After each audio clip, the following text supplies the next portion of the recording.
মানুষের যে কোনো প্রবলেম, মানুষের প্রবলেমের তো শেষ নেই। আজকে একটা প্রবলেম থেকে বার করবো, কালকে আর একটা প্রবলেম আসছে। আজকে ইকোনমিক্যাল প্রবলেম থেকে বার করবো, কালকে তার ফ্যামিলি লাইফে কিছু প্রবলেম আছে। যদিও ফ্যামিলি লাইফে প্রবলেম আমি খুব একটা দেখি না, বাট আসার চান্স থাকে, থাকতেই পারে, হতেই পারে। মানুষের লাইফ মানেই প্রবলেম। কিন্তু যত ক্যাটাগরির প্রবলেমস রয়েছে আমাদের জীবনে বা আমাদের লাইফে, প্রত্যেকটা প্রবলেমের সলিউশন দেখবেন অনেক জায়গায় আমি দেখেছি এটা দেবাশিস দা, আমার বয়স জ্যেষ্ঠ মানুষ, আমার বাবার থেকেও বড় হবে, ঠিক আছে, রেমেডিয়াল গাইডলাইন ভুল মানে একদম ভুল, বুঝতে পারছেন না? কেন হয় রেমেডিয়াল গাইডলাইন ভুলটা কেন হয় জানবেন? আমরা দেখেছি এটা বিভিন্ন যে সোনার উপর দোকানগুলো হয়, বাইরে দেখবেন অনেক কিছু লেখা থাকে, আর্থিক উন্নতির জন্য এই স্টোন, রক্তপাতের জন্য এই স্টোন। আদতে গল্পটা কি ওটা? গল্পটা তো ওটা নয়। জানবেন কি হয়েছে না, বাচ্চা পড়াশোনা করে না, আচ্ছা ওকে কোনো একটা সবুজ রঙের পাথর পড়াতে হবে, কেন? বুদ্ধিটা নিয়ে আসতে হবে। দেখা যাচ্ছে সেটা তার মারক রোগ। কাজে আমাদের লাইফে মানে এইভাবে প্রেডিকশন হয়, এইভাবে মানে ওইভাবেই তো আমাদের ইন্ডিয়ান অ্যাস্ট্রোলজি তো এইভাবেই চলছে। আদতে গল্পটা তো এটা নয়। আজকে দেখবেন আপনারা বহু জায়গায় যান, আমার কাছে এসে অনেকে এই কথা বলেন যে স্যার কয়েক লক্ষ টাকা আমার বাচ্চার পেছনে আমি খরচা করেছি, নেট ফল বিগ জিরো। এই জন্যই কি কাজ হয় না? অ্যাকচুয়াল গল্পটা হচ্ছে, আমরা অ্যাস্ট্রোলজি মানে গল্পটাকে কি বুঝি সেইটা আগে জানতে হবে। কিন্তু আমরা অ্যাস্ট্রোলজি মানে কিন্তু চিরাচরিত মানে বুঝি যাবো, কিছু পড়াবে, আমি সুস্থ হয়ে যাবো বা ঠিক হয়ে যাবো। ঠিক। আর আমার যারা বন্ধুরা রয়েছেন তারাও তো মানুষের সেবা করতেই এসছে, কিন্তু তারা না জেনেই কিছু ভুলভাল করে ফেলেন। কিরম ভুলভাল বলছি আপনাদেরকে? ফার্স্ট অফ অল তাদের নিডসটা তারা দেখে না। নিডস কি?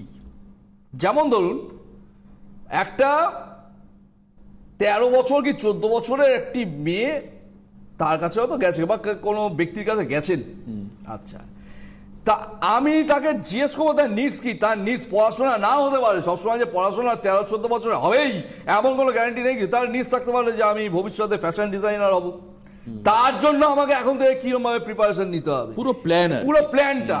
আচ্ছা, এখন দেখা যাচ্ছে কোনোভাবে তাকে এমন কিছু চার্জ করে দেওয়া হলো, তারপরে ভবিষ্যৎটা যাওয়া হয়ে গেল।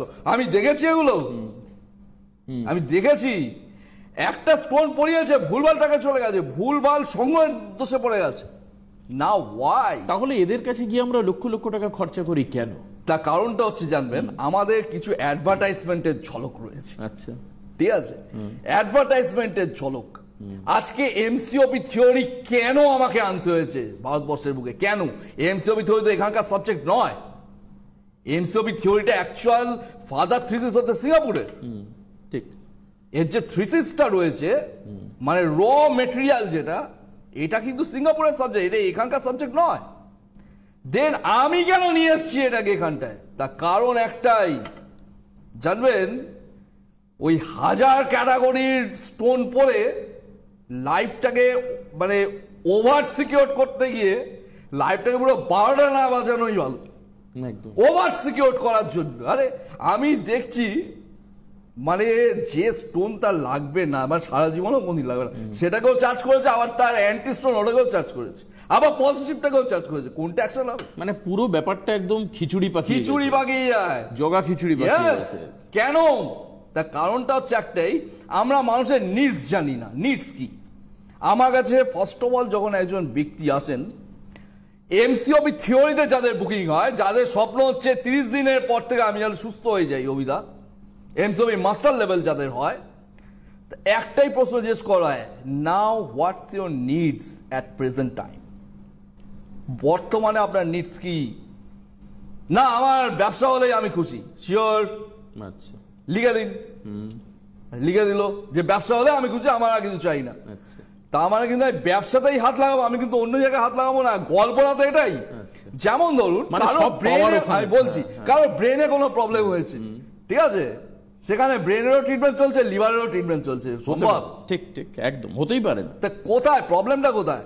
সে কি চাইছে সেটা আগে আমার জানতে হবে। কিন্তু সে চাইছে আমার ব্যবসা যথেষ্ট ভালো আছে, আমি চাইছি এক্সপোর্ট করতে, কিন্তু আমি পারছি না করতে। আমার কোনো না কোনো জায়গায় একটা প্রবলেম অ্যারাইজ হচ্ছে, বা কোনো প্লট কিনতে যাচ্ছেন সেখানে কিছু প্রবলেম অ্যারাইজ হচ্ছে, সেইটাকে ওভারকাম করবো কি করে? আগে তো প্রবলেমটা বুঝতে হবে, তারপর তো ওষুধ।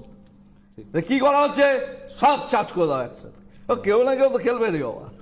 কিন্তু আদতে এই লটারি খেলার টাইম চলে গেছে। কিন্তু এই লটারি খেলতে কিন্তু অনেক টাকা ক্লায়েন্টের এক্সট্রা বেরিয়ে যায়। টাকার গল্প ছেড়ে দিন আপনি দাদা, মানুষের লাইফে অনেক বড় বড় ক্ষতি ডেকে নিয়ে না, চলে ঠিক, আসে। ঠিক ঠিক সেটা তো বাস্তবিক। যেমন ধরুন আপনারা দেখবেন আমরা অনেকে হাতে ওই বিপত্তারিণী পড়ি, বুঝতে পারলেন?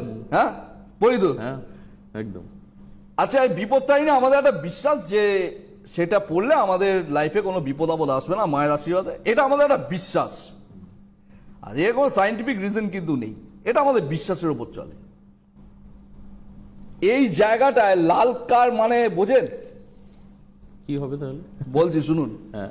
আমাদের জীবনে যত ক্যাটাগরির, মানে ধরুন আমাদের টোটাল সাবজেক্ট হল 360 ডিগ্রি, এই 360 ডিগ্রি আমাদের বডিতেও রয়েছে। একদম। এই এই রিস্টের এই জায়গাটা হচ্ছে ঠিক 45 ডিগ্রির একটু বেশি।